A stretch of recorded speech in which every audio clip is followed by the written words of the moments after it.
donc on voit au niveau des peintures, ben alors moi je suis fan et c'est vrai que c'est beaucoup de travail Philippe, mais c'est les murs lisses. Ouais. C'est pas de toile de verre, pas la vieille toile.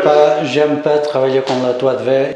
Rien de spécial, ici on avait la chaudière avant, donc on vous remettra une capture d'écran, il y avait la chaudière, donc on a fait le choix de supprimer le gaz, voilà. Et en fait il y a des services spécialisés pour les détections de fuite, donc ces entreprises-là sont payées en plus par les assurances P&O. Hein. Bonjour à tous, bienvenue dans cette nouvelle vidéo, je suis très heureux de vous accueillir pour aujourd'hui une réception de chantier, puisque je vous ai proposé la vidéo de ma nouvelle acquisition, donc de cet immeuble qui est juste derrière moi. Et aujourd'hui, on va faire une réception de chantier sur l'appartement donc du rez-de-chaussée, parce que oui, l'appartement est déjà terminé. Le chantier a démarré depuis combien de temps, mon cher associé? Un petit mois et demi. Un petit mois et demi? Un mois et demi. L'appartement est terminé, on a des super artisans, merci à eux, force à eux, parce que franchement ils nous font du super boulot. Donc l'idée de cette vidéo c'est de vous amener avec nous, on va faire un peu le tour de l'appartement, on va regarder un petit peu tous les points, je vais vous expliquer exactement les prix des travaux qui ont été réalisés, où on en est, les points de vigilance, on fait le tour de l'appartement, voilà, on vous emmène avec nous pour une petite réception de chantier. Allez, c'est parti!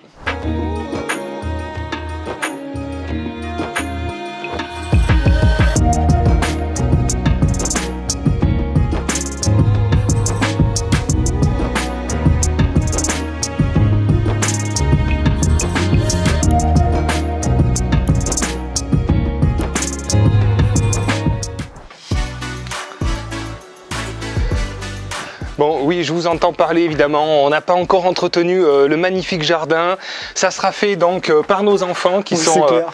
Par contre, je sais pas si tu me filmes quand je parlais, non, pas trop. C'est vrai que tu me filmais ça? Oui. Bien sûr, on cache rien, on cache rien, on cache rien sur ce magnifique jardin. Donc le côté nature, on a travaillé le côté nature, voilà, avec justement des plantes très naturelles.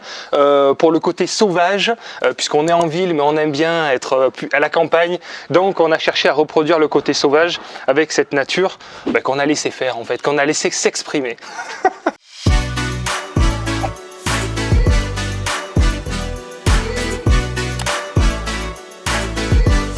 Déjà, quand on arrive ici et qu'on voit les affaires de notre artisan sur le palier, c'est plutôt un bon signe. C'est que ça sent la finition à l'intérieur. Bonjour, monsieur Philippe. Bonjour, on est là. On recommence. Bonjour, monsieur Philippe.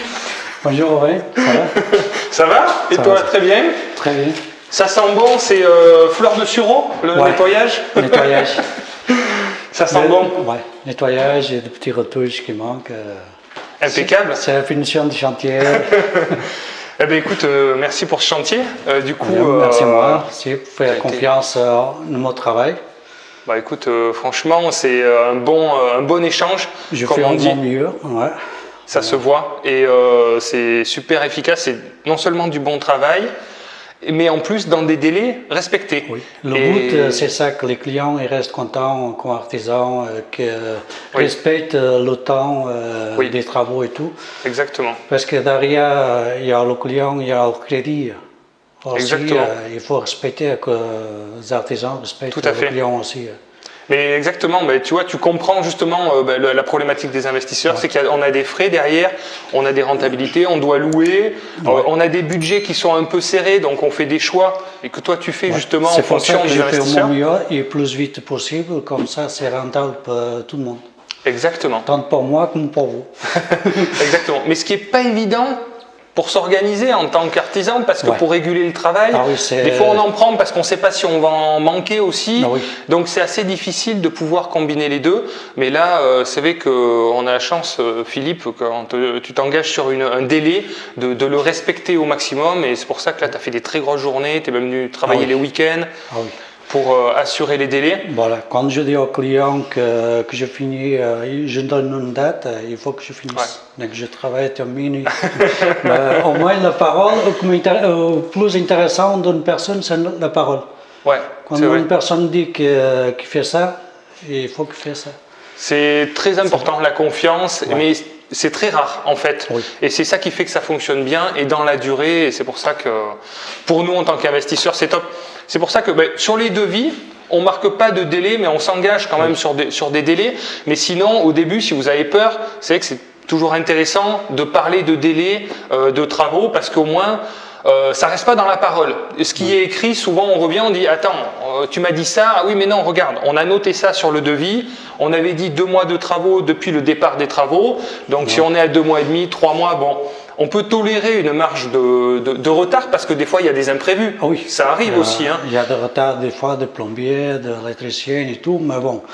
Il y a des artisans qui, des fois, profitent de retard de plombier et tout, pour attaquer les autres chantiers. Pour trouver des excuses. Ouais, voilà. C'est ça. On connaissait la semaine prochaine. Un artisan, c'était la semaine prochaine. Je suis là la semaine prochaine. Et puis, il y en a qui ont toute leur famille qui est décédée. Il y a le père, la mère, la frère, la sœur. Le jeu des 7 familles, tout le monde y est passé. Donc voilà, bon. Ça fait partie des problèmes qu'on rencontre, mais c'est vrai que c'est de l'or. Ouais. Pour nous, d'investisseurs, de travailler avec des gens comme toi, c'est vraiment de l'or. Donc, le côté prix qui est généralement, Philippe, on n'a jamais de retour sur le prix qui a été annoncé, c'est le prix qui est payé, il y a, les devis sont clairs, sont bien détaillés, on sait les prestations, et quand on arrive à la fin du chantier, il n'y a pas de surplus, il n'y a pas de... Voilà, c'était le prix du devis, c'est le prix payé à la fin. Exactement. S'il y a changement de prix, c'est qu'on a eu un accord validé ensemble, notamment sur le devis, là, concrètement, sur le devis, c'était, on avait une cloison qu'on avait décidé à l'origine de pas isoler. En cours de chantier, on a décidé de l'isoler, on a parlé, on a eu un devis complémentaire validé. Et voilà, c'est simple, efficace et on sait ce qu'on paye au final, quoi. Tout à fait. Ça, c'est hyper important parce que des fois, on peut avoir des surprises et de ne pas avoir de surplus. Alors, bien sûr, si vous faites des travaux, je conseille de prévoir un budget surprise, entre guillemets, mais ça c'est hyper important de ne pas se retrouver avec des factures qui arrivent sans en avoir parlé au client. Pour ça, avant les travaux, toujours, moi j'écoute beaucoup tes conseils, je conseille de faire comme ça et souvent on suit en fait tous tes conseils parce que même si moi je connais les travaux, je connais l'investissement, mais rien de mieux que en fait, toi qui es sur le terrain et qui a souvent de très bonnes réflexions sur la partie concrète. J'ai l'habitude de faire rénovation des maisons anciennes. Il y a toujours des choses que ne compte pas, qui n'est pas prévu. Oui. Il y a des choses, des surprises derrière des papiers, d'anciens papiers de mur et tout. C'est des choses qu'une personne ne sait pas quand il vient faire un devis. C'est pour ça que des fois, je vous dis, ça qui est arrivé. Ça se décide un peu au fur et à mesure. Quitte à refaire ce mur en peinture, en fait, c'est juste les matériaux presque qu'on a payés parce qu'il fallait enduire, il fallait faire la peinture. Donc c'était le moment en fait de l'isoler. C'est un mur qui donne dans les communs, par exemple. Bon, c'est une partie qui est non isolée. Alors c'est vrai qu'on peut toujours se poser la question. On isole les murs périphériques et les murs des communs, on se pose toujours la question. Mais là, on l'a fait, ça nous a permis de passer les gaines, de passer les câbles aussi et d'éviter d'avoir des goulottes. Et je ne sais pas si on se rappelle le supplément, il était de l'ordre de combien pour cette cloison isolée, pour donner un ordre d'idée? 600 euros. 600 euros supplémentaires, voilà, pour avoir donc ce mur qui est isolé et qui compte pour la note du DPE, quoi. Exactement. Et puis on a un confort acoustique parce que effectivement il donne sur la partie commune. Donc là on est en plus au rez-de-chaussée, donc il y a la porte d'entrée de l'immeuble qui est juste à côté. Donc, qui n'est pas terrible. Non mais on peut le dire. Alors on peut regarder tout. En fait on est là pour dire les bons et les mauvais côtés. On a fait des choix et dans l'investissement immobilier on fait toujours des choix. On aimerait faire du haut de gamme et refaire tout à neuf. C'est pas possible malheureusement. On a du mal à avoir des ratios après qui nous permettent de l'autofinancement au minimum. Donc par exemple, concrètement, cette porte, elle n'est pas terrible. Voilà, c'est une porte en bois simple avec une vitre. Par exemple, ça c'est quelque chose qu'on aurait aimé changer, mais c'est une vitre 1000 euros de plus. Peut-être que c'est quelque chose qu'on changera à terme, mais pour l'instant, on a fait le choix de la conserver. Voilà. Mais j'avoue, c'est quelque chose qui aurait besoin d'être changé parce que phoniquement, ça donne dans le couloir. Voilà, c'est toujours du pour, du contre, et donc on ne peut pas tout faire, on fait des choix. Voilà. Donc après, là, sur cette pièce, ce qui a été fait, donc on voit au niveau des peintures, alors Moi, je suis fan, et c'est vrai que c'est beaucoup de travail, Philippe, mais c'est les murs lisses. Ouais. C'est pas de toile de verre, pas la vieille toile. J'aime pas travailler comme la toile de verre et comme le papier. Mais j'aime bien ça, ça donne plus de boulot à enduire, ratisser tous les murs, poncer les murs et peindre, de coller la toile de verre. Parce que pendant le temps, les joints de la toile de verre, ça ressort. Ça va craquer. Ça va craquer. Ouais. C'est pour ça que j'aime pas la toile de verre, mais le papier aussi. Ça coûte moins cher de mettre de la toile de verre parce qu'il y a moins de préparation à faire. Oui. Donc c'est vrai que souvent, l'investisseur, il dit, on met de la toile de verre. Mais en cas de problème, il y a un PET, parce que c'est l'usure en fait. Les locataires, ils vont mettre un PET, il y a un truc qui va. Moi, chaque fois, tous les 3-4 ans, quand j'ai un locataire qui s'en va, il y a un mur, il y a des PET, ils ont mis le canapé, il y a un PET. Mais pour rattraper, là, c'est facile, un peu d'enduit, on tapote un peu avec la peinture, ça passe. Toile de verre, on peut pas. Il faut enlever une bande complète. Ouais. C'est beaucoup plus de travail. Il y a le plâtre derrière que ça casse. Ouais. Donc, sur l'entretien, le long terme, si vous pouvez, si vous avez le budget, lisse comme ça, mais en plus c'est beaucoup plus moderne, visuellement c'est plus propre. Voilà, puisqu'on essaye là, sur cet appartement de toucher une clientèle un peu plus haut de gamme, on va mettre la climatisation, donc on essaye de faire des prestations de qualité de toute manière. On est sur ce principe-là. Clim, on a mis, comme tu dis, on a mis des matériaux un peu de qualité, on le voit là, on a un radiateur, alors on aurait pu ne pas le mettre parce qu'il y avait la clim. En fait, on a fait le choix et on a eu un partenaire qui s'est très très bien placé sur les produits. Comme vous pouvez le voir, on met la partie climatisation atlantique. Là, c'est des radiateurs à inertie atlantique. Le chauffe-eau, c'est un chauffe-eau extra plat atlantique. Voilà, des bons partenaires, des bons prix, des produits de qualité. Donc, de toute manière, toutes ces choses-là, les radiateurs, les chauffe-eau, la climatisation, moi je pense qu'il faut mettre de la marque pour éviter que ça tombe en panne, tout ce qui est usure. On peut peut-être gagner de l'argent sur d'autres choses qui seront moins sollicitées, mais toutes ces pièces-là, autant mettre un peu de marque pour que ça tienne. Je ne cherche pas le haut de gamme, hein, parce que Atlantique, là, la gamme qu'on a pris, comme on a dit en climatisation, c'est 400 €. Hein, le bloc, l'unité intérieure et le bloc extérieur, il y en a pour 400 €. Donc c'est tout à fait accessible. Mais on ne cherche pas le premier prix, quoi. Voilà. Oui. Donc là, réagréage au sol. Ouais. Donc là, c'est assez incroyable parce que tu as attaqué il y a un mois et demi. Oui, un mois pratiquement. Ouais, un mois. Ce que je veux dire, c'est moins d'un mois et demi, hein, je crois. Oui, c'est moins de mois. C'est un mois. Oui. Un mois. Ça a été un mois. Tout seul? Ou vous êtes venu avec des Bulgares? Non, tout seul, ouais, donc c'est énorme. C'est énorme. Donc réagréage fibré au sol. Parce qu'on avait des petits écarts de pente. Alors la réalité que vous ne verrez pas en vidéo, c'est qu'on n'a pas rattrapé 100%. Il y a encore des petites aspérités, mais qui sont acceptables. Voilà. Il y avait des vraies grosses vagues qui étaient vraiment gênantes. Il y avait un mur ici en parapet. Oui. Ça fait beaucoup de poids sur le plancher. Et comme il y avait beaucoup d'humidité sur la cave, le plancher travaillait beaucoup. D'accord. À ce niveau-là, c'est pour ça qu'ici, il est très... Ça s'est affaissé un peu plus. Ok. Et oui, parce qu'en fait, il y a des poutres en dessous, enfin bon, c'est des caves, il n'y avait pas d'isolation, donc il y avait le plancher en bois directement, donc forcément, ça avait travaillé. Alors c'est vrai que c'est toujours gênant, mais tous les planchers bois, sachez que ça gondole toujours, mais il faut que ce soit acceptable. Donc là, c'est pour ça, si on voulait vraiment récupérer le sol, il aurait fallu monter de peut-être 10 cm. C'était pas faisable, en fait. Parce que je montais 3 cm déjà, et par taper au niveau là-bas, il manque encore 3 cm. Oui, donc voilà. Ça fait 6 cm. Ça va pas. En réagréage, il faut qu'il fasse, je sais pas, 2-3 cm maximum. 3 cm maximum. Voilà. Fibré, donc, parce que normal, on met 11 cm, mais pas plus. Voilà. Le normal. Donc on cherche un bon compromis. Encore une fois, on ressent des légères pentes, mais c'est tout à fait acceptable pour y vivre. Voilà. Donc là, on a retiré, toute l'électricité va être reprise aussi, avec le tableau là qui sera retravaillé. Donc ça, c'est la partie électricité et plomberie. Qui n'est pas terminé, qui va être terminé par un plombier et un électricien.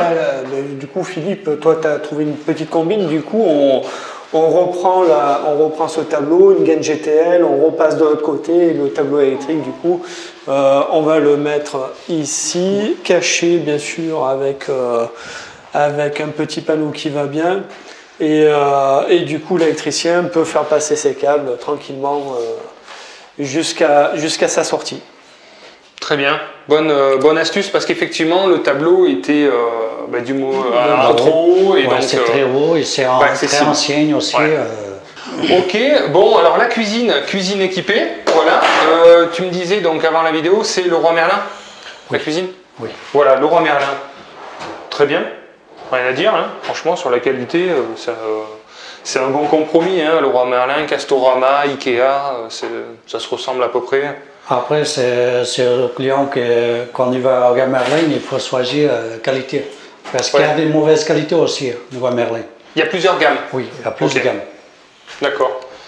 Donc là, on essaye de mettre pas mal de rangements. Là, c'est pareil, Philippe, c'est ce qui est plutôt confortable pour nous. Il dessine, il regarde, il prend ses mesures. Il n'est pas cuisiniste à la base, mais il nous fait toutes les cuisines et finalement le rendu est assez sympa. La dimension est assez bien. Voilà,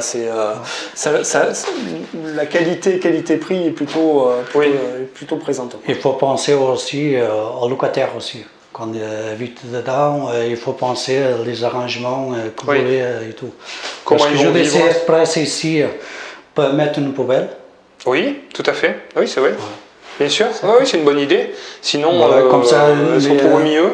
Les locataires pour nettoyer les assiettes et mettre dedans. Oui, bien vu. Il y a la machine aussi, bien vu. Vaisselle. Très bonne idée. Comme ça, à la place, ça peut mettre un micro-ondes. Il y a une machine à café ici. Très bien. Il y a de la presse. C'est vrai que dans les deux, c'est bien parce que toi, on te donne la liberté d'agencer les cuisines comme tu semble logique. Et à chaque fois, c'est très bien pensé. Toi, ça te permet de t'organiser, de ne pas avoir les exigences du... Parce qu'en fait, ça reste du locatif, donc... Qu'on ait un ou deux meubles, que la cuisine soit un peu plus comme ci, comme ça, en soi, ça ne change pas. Quand on va louer, ça va plaire tant que c'est joli, ça sera bien agencé, il n'y a pas de problème. Et d'un côté, toi, tu gagnes du temps, tu n'as pas un propriétaire qui est là, ah non, moi, attendez, je vais choisir le carrelage au magasin, je reviens, qu'est-ce que vous pensez de ça? Est-ce qu'on peut machiner le prix? Est-ce que si, est-ce que ça? Tu gagnes du temps parce que tu avances, tu prends tes décisions au fur et à mesure rapidement. Et nous, c'est confortable aussi parce que, on gagne du temps aussi avec toi. Donc là, comme à chaque fois, plaque à induction par contre. Voilà, four à catalyse et petite hotte qui est assez sympa. Carrelage métro, voilà, simple, efficace quoi. Rien de spécial. Ici, on avait la chaudière avant, donc on vous remettra une capture d'écran. Il y avait la chaudière, donc on a fait le choix de supprimer le gaz, voilà, et de passer en tout électrique, donc avec. Il n'y a pas de radiateur ici? Non. J'allais dire. Non, il n'y a pas de radiateur ici. Ah, merde. J'allais montrer un radiateur. Parce que c'est la cuisine. La cuisine n'a pas de porte, c'est une ouverture. D'accord. Le chauffage qu'il y a au salon, ça suffit. Ouais, ça suffit. Et les gens ici, avec la casserole, ça va chauffer aussi. Ouais. Donc on leur dira de ne pas commander des plats à emporter, il faut qu'ils cuisinent pour chauffer la cuisine. Voilà. Pas du Berit. Les radiateurs dans la cuisine, c'est le débat. C'est un éternel débat en fait. Oui, c'est vrai.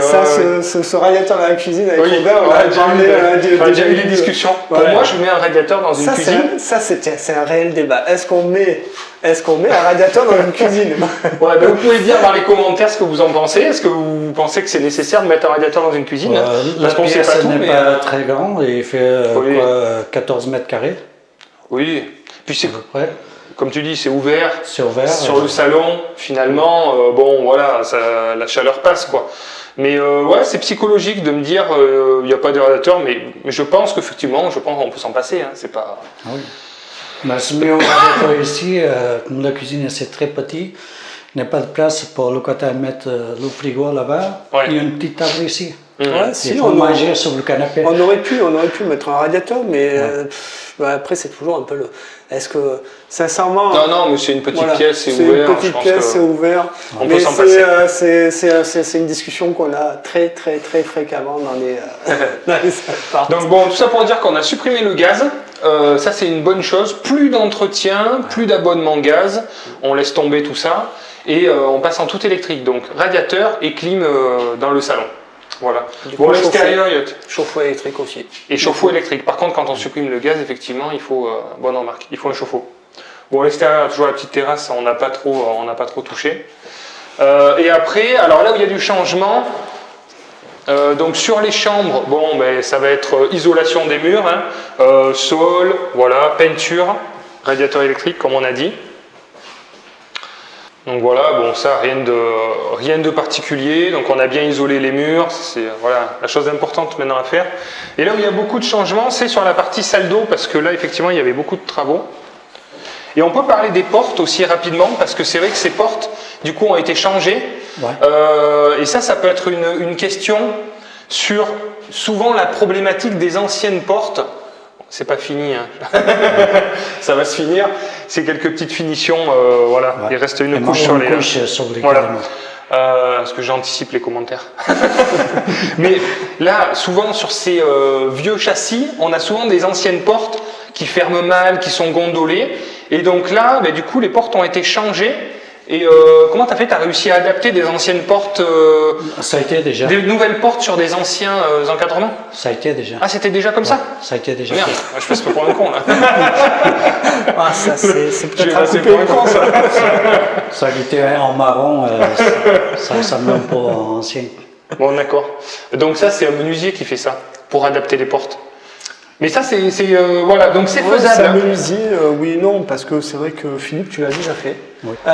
Mais oui, tu l'avais adapté, donc ça se fait. Donc ça se fait, voilà, on peut conserver les anciens bâtis, on va dire, et mettre des nouvelles portes qui sont quand même plus isolantes que les anciennes, qui sont souvent un peu gondolées, quoi. Ok, donc salle d'eau, bon ben voilà, un peu plus propre. Donc bien sûr avec une VMC. Qui rejoint où là, la VMC d'ailleurs? Elle rejoint tu l'as passé où? Ah, c'était. Ouais.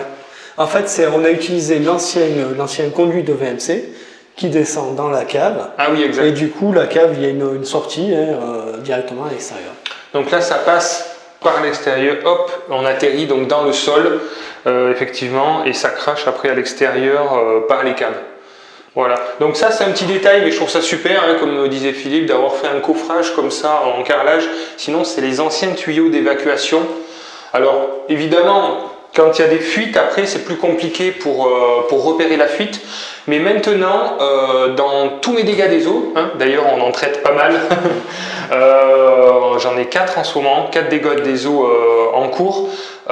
Et en fait, il y a des services spécialisés pour les détections de fuite. Donc, des fois, on ne sait pas, quand c'est encastré, il y a une fuite d'eau, on ne sait pas vraiment où c'est. Et c'est des entreprises spécialisées, mais qui sont ultra équipées, avec tout un tas d'appareils qui mesurent le taux d'humidité, qui ont des caméras pour voir si les joints sont bien faits, s'il n'y a pas des trous dans les joints. En fait, ils détectent précisément, nous, ils nous ont détecté des fuites encastrées à des endroits mais improbables, c'est-à-dire dans la dalle, ils nous mettent un bout de scotch vraiment précis où on n'a plus qu'à casser pile poil à cet endroit-là, éventuellement, pour réparer, ou repasser après en apparent. Mais en fait, entre guillemets, maintenant, on ne casse plus tout pour trouver d'où vient la fuite. Ces entreprises-là sont payées en plus par les assurances P&O, hein, si vous êtes assuré, je vous le conseille évidemment. Tout est pris en charge par les assurances, parce que les assurances se rendent compte qu'en fait, il vaut mieux payer, en général, des services qui coûtent entre 300 et 600 euros pour détecter une fuite. Mais on économise énormément sur la recherche de fuite au lieu de tout casser et la reconstruction. Donc les assurances ont compris qu'en fait ces services sont intéressants pour eux. Donc voilà, donc ça se modernise avec des caméras, enfin tout un tas de services, et j'ai trouvé ça super intéressant parce que des fois c'est très compliqué de détecter une fuite. On a des remontées capillaires, des remontées d'humidité, on ne sait pas comment les détecter, et donc voilà. Donc voilà, pour vous faire la petite aparté sur le fait que maintenant en fait on peut cacher les tuyaux, on peut cacher les arrivées d'eau, parce que quand on a une fuite, il y a des sociétés spécialisées qui nous détectent précisément où se trouve la fuite. Donc voilà, salle de bain, j'allais dire, on fait toujours un peu pareil, Philippe, hein, on met de la faïence jusqu'en haut, voilà, parce que, en fait, alors oui, ça coûte un peu plus cher au départ, mais ça évite l'humidité, la peinture qui se craque dans le temps, donc au final... Là, c'est pareil, on a eu du coup un sujet sur le carrelage, parce que le devis de départ était sur du carrelage moyenne gamme et qui ne nous plaisait pas forcément, et on a décidé de rehausser la qualité du coup, et Philippe nous avait proposé celui-ci, et donc au final c'est vrai que c'est assez sympa, ça modernise, ça change du standard en fait. Tout à fait, vous avez des couleurs qui passent bien, une petite frise, c'est assez basique. Voilà, donc ça c'est la salle d'eau, puis après il y a l'autre chambre, on est toujours un peu dans le même scénario, hein, avec l'isolation des murs périphériques extérieurs. Ici on a une maison qui est à côté, donc ce mur-là n'a pas eu besoin d'être isolé, puisqu'on a un mur mitoyen à côté. Voilà. Total sur ce chantier, Philippe, hors électricité et plomberie, parce que ça c'est des entreprises séparées. Pour donner un ordre d'idée, combien a coûté la rénovation de cet appartement? Est-ce que tu te rappelles déjà? Je me rappelle. Tant mieux, parce que comme ça on va revoir ce qu'on fait. Il faut que je regarde sur la partie. Non, je rigole. Tu te rappelles mieux peut-être, mon cher associé? C'était 27 avec la cage d'escalier. 27 000 € avec la cage d'escalier, donc pour la rénovation de l'appartement complète, sans l'électricité et la plomberie, qui représente, je sais plus, 5-6 000 € à peu près. Ouais, ce qu'il faut compter. Alors, l'électricité, c'est vrai qu'on est sur des postes où on voit déjà qu'il y a plus ou moins la terre sur les prises, donc c'est juste de l'appareillage en fait. Il y a un déplacement de tableau, mais oui, on va être dans ces zones de prix. On va dire qu'on est sur, pour l'appartement complet, on est à peu près dans les 30 000 € pour un F3 qui fait 65 mètres carrés. Voilà pour la rénovation complète, sachant qu'on a conservé aussi pas mal d'éléments aussi. Ouais. Voilà, et on a fait isoler aussi les caves. Les caves, ouais. Là, il y a eu un gros travail d'isolation. Ah oui. Compliqué. Ah oui. Compliqué dessous. C'était compliqué parce qu'il n'y a pas de place pour isoler comme il faut la cave. Oui, ça a dû être compliqué là pour passer dessous. Parce qu'il y en a 70 cm d'altière. Il y a toute la terre. C'est pour ça que tu as fait un régime pour passer. D'accord. C'était compliqué, mais c'était fait. Ouais, non, c'est sûr, il y a des trucs, des passages plus compliqués là en dessous. Donc ça c'est pareil, c'est important à faire parce que toute l'humidité remontait dans l'appartement. On rentrait dans cet appartement, on sentait l'humidité, forcément c'était directement la terre dessous, donc voilà, les sols, il faut les isoler, les camps. Il y a plusieurs choses qui ont fait que, il y avait une pompe de relevage qui était HS, des aérations bouchées, voilà, je pense qu'il fallait un grand coup de nettoyage en bas. Changer les pompes, mais comme on disait, voilà, pour lesquelles il fallait changer. Donc effectivement, ça va beaucoup mieux.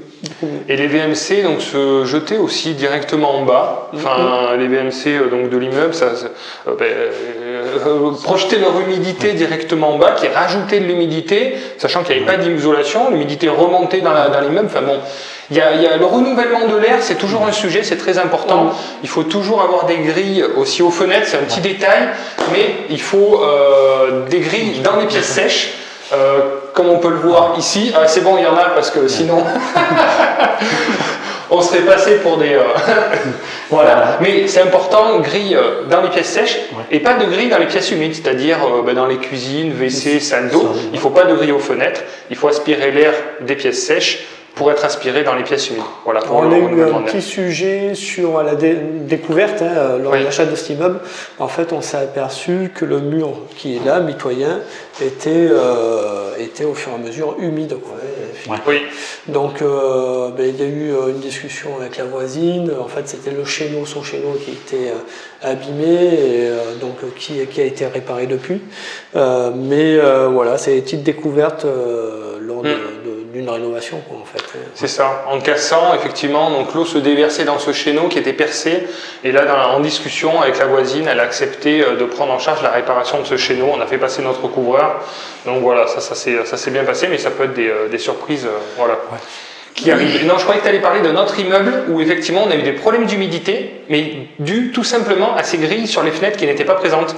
On avait fait installer de la VMC groupe dans tout l'immeuble, donc des grosses VMC, et c'est passé à la trappe. À l'époque, on n'a pas mis les petites grilles sur les doubles vitrages, et donc il y avait de l'humidité dans cet immeuble, et en fait ça venait tout simplement de ça.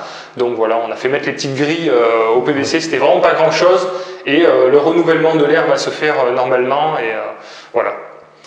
Bon, merci Philippe d'accepter déjà de passer en vidéo, c'est super sympa à toi.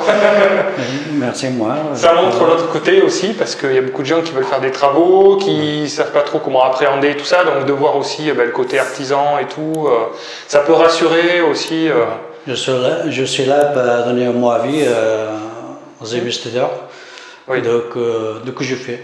Oui, tout à fait. Donner mon avis de chantier, que c'est mieux à faire et tout. Conseils, sur les chantiers, des conseils. Toujours des bonnes réflexions. À chaque fois, toujours des bons conseils, des bonnes Après, réflexions. il y a des gens qui pondent des conseils, il y a des gens qui ne pondent pas. Et ça des dépend. fois, Philippe, il ne va pas au plus simple, il donne des conseils, alors que C'est pas en sa faveur. c'est pas en sa faveur, parce que des fois, il y a des choses où c'est vachement plus compliqué, mais la chance d'avoir un bon artisan, c'est que là, on ne parle pas de prix, on ne parle pas de ci, on ne parle pas de là, on parle de la qualité de travail, et il va préférer passer plus de temps, tant pis, mais que le client soit content, et voilà, ça c'est aussi une très bonne chose. Ça c'est tout à ton honneur, et c'est ce qui fait que c'est ressenti et remarqué par les clients, et c'est pour ça que tu es écouté aussi, beaucoup.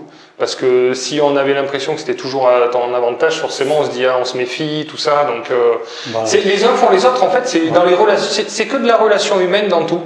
Au-delà de la relation financière, c'est que de la relation humaine où il faut être le plus juste possible à tous les niveaux. Bon, merci Philippe, merci pour tout ton travail et le futur aussi, parce qu'on continue. Et puis à bientôt, à vous, pensez à vous, passez à l'action surtout, et puis prenez un peu de vacances, c'est l'été. À bientôt, ciao.